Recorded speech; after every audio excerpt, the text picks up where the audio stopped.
À la base, je suis un passionné de la programmation et de ses différentes applications et aussi du machine learning que j'ai découvert sur une chaîne YouTube, ce qui m'a donné un peu goût au domaine de l'IA et qui m'a fait voir en l'IA une opportunité unique à saisir pour en apprendre davantage sur ce domaine qu'est l'intelligence artificielle.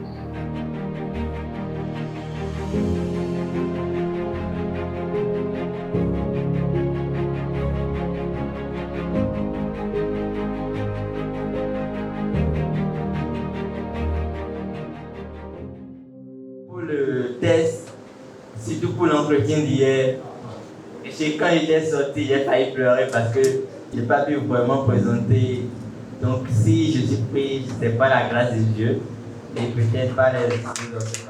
Ce qui m'a le plus marqué durant le IARS, c'est les différents challenges organisés, notamment le challenge Total Energy, qui avait pour objectif de nous amener à aller à la découverte de plusieurs modèles de machine learning, de comprendre leur fonctionnement et de les utiliser afin de prédire le plus juste possible certaines variables cibles. Il y avait également le challenge de programmation qui a pour objectif de nous amener les participants à résoudre quotidiennement des problèmes concrets tout en essayant d'optimiser le plus possible la solution qu'on apporte à chaque problème. À la base, je suis un passionné de la programmation et de ses différentes applications et aussi du machine learning que j'ai découvert sur une chaîne YouTube, ce qui m'a donné un peu goût au domaine de l'IA et qui m'a fait voir en l'IA une opportunité unique à saisir pour en apprendre davantage sur ce domaine qu'est l'intelligence artificielle. L'objectif général sera de contrôler la position, distance et angle de la cible d'un drone afin de réaliser le suivi d'une personne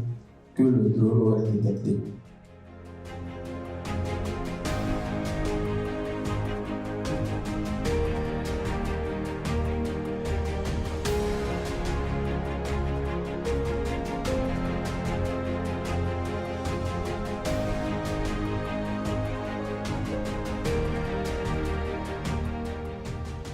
J'ai travaillé sur le projet Tracking avec drone qui avait pour objectif de développer un modèle d'IA qui sera intégré à un drone qui aura à la fin la capacité de suivre un objet en mouvement. J'ai choisi ce projet parce que j'y voyais l'occasion de toucher du doigt les drones qu'on voit souvent à la télé et de comprendre exactement comment implémenter les modèles de reconnaissance faciale et de computer vision qui vont tourner derrière le projet au final. Durant la réalisation de notre projet qui est le tracking avec drone, le principal défi était lié à la stabilité du drone en mouvement et on était obligé d'explorer plusieurs types de commandes pour pouvoir pallier à ce problème.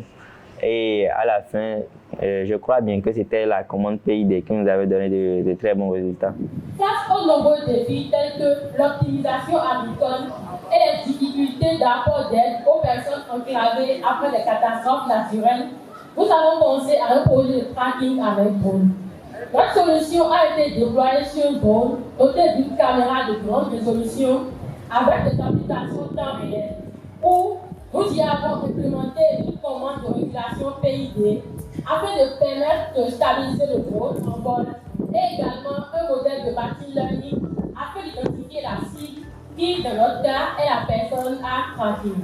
Notre solution peut permettre de faciliter l'aide aux personnes enclavées après les catastrophes naturelles, comme par exemple le séisme, et également accompagner l'armée béninoise à traquer les terroristes. Ce projet m'aide déjà parce que les différentes notions que j'ai eu à acquérir durant la réalisation de ce projet m'ont permis de développer une application basée sur la reconnaissance faciale qui automatise la gestion de présence et la gestion du personnel dans les entreprises. Cette application n'est pas encore déployée dans les entreprises, mais j'ai déjà un prototype qui peut déjà être testé dans les entreprises en conditions réelles et examiner des possibilités d'amélioration pour essayer de mieux répondre aux réalités de l'Afrique.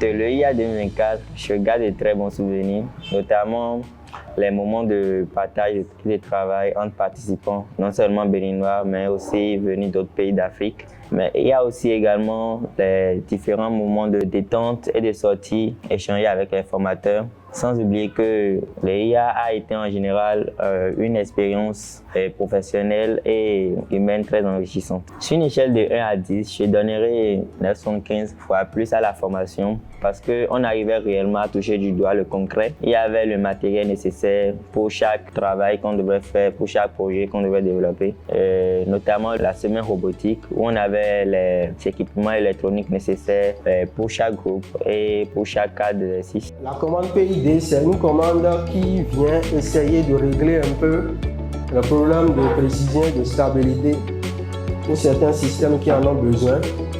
C'est une commande qui repose sur l'action combinée de 3 choses.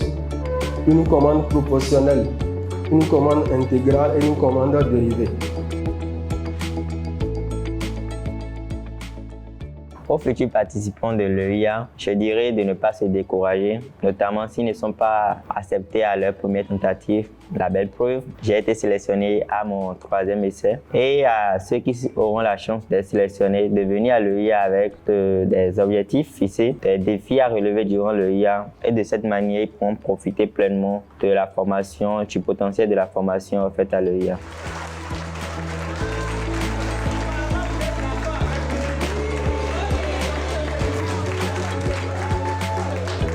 Je tiens à remercier chaleureusement M. Odon Vallée et M. Espérant Padoun pour leur détermination et leur engagement dans la recherche et la promotion de l'excellence au Bénin et en Afrique. Je remercie également les différents formateurs et organisateurs et tous ceux qui ont contribué de près ou de loin à la réussite de cette édition. En dernier lieu, je remercie également tous ceux qui m'ont soutenu durant cette école d'été. J'aimerais que le gouvernement et pourquoi pas d'autres institutions qui aimeraient promouvoir l'excellence et l'IA au Bénin et en Afrique soutiennent réellement l'IA d'une manière ou d'une autre pour que l'IA connaisse d'autres éditions aussi plus grandioses et puisse s'agrandir, pourquoi pas à l'échelle mondiale.